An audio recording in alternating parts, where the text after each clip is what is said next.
Well, former Liberal Democrat leader Willie Rennie is the MSP for North East Fife, where both incidents took place, and he gave me his reaction. I mean, I was sickened by it. I was sickened because obviously the child was being encouraged by an adult, and in a way that I thought was very impersonal, and was encouraging the violent behaviour. Now, of course, the two individuals who were fighting were clearly willing participants in the fight, but it did show how quickly it escalated and got out of control. So seemingly one of the children was knocked unconscious as a result of a kick to the face. So it was sickening, and all the more sickening because an adult was encouraging the events and the incident.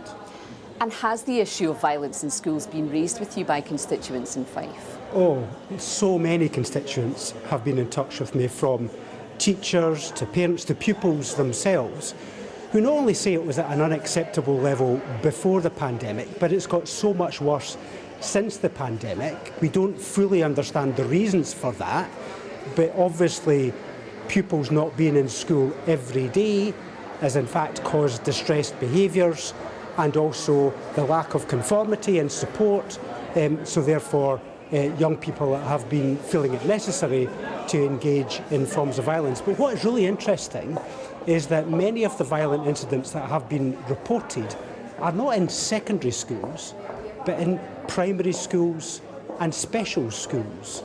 So it's not as it first seems that it's older children, but younger children, which makes it all the more concerning.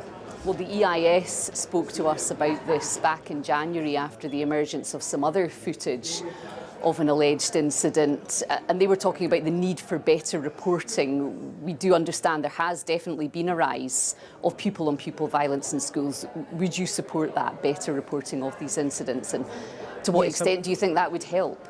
I mean, it would help, because currently an awful lot of teachers feel that it's pointless, that nothing will change, so there is no point in reporting it.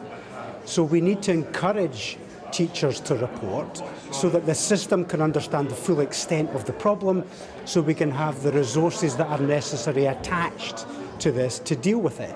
Because fundamentally, if teachers don't have the time and don't have the resource and don't have the tools to be able to deal with this, then we won't get on top of the problem. Now, I'm not somebody who's in favour, of shifting towards greater punishment and consequences. I don't think that is the answer to this. We need to deal with the root causes of the problem if we're going to snuff out the problem itself.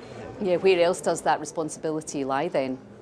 I mean, of course, parents need to have a significant responsibility in this, because it needs to be a partnership between schools and the parents. So we need local authorities to provide the support and the funds for the resources. That includes mental health counsellors, it includes educational psychologists, it includes the space that's available to calm young people down.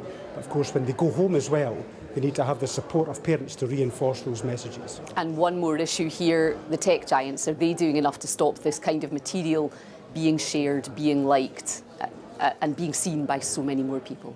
No, they're not. I mean, the recent incident in my constituency at Wade Academy, that video went online. I think it was irresponsible for the person to put it online in the first place. The faces were not obscured, and it should have been taken away, because it encourages more of that behaviour if you can see online who's been involved in that behaviour. So let's get the tech giants to be responsible for this and make sure that everybody behaves more appropriately, so we can deal with the root causes of the problem. Willie Rennie, thank you for joining us tonight on The Nine.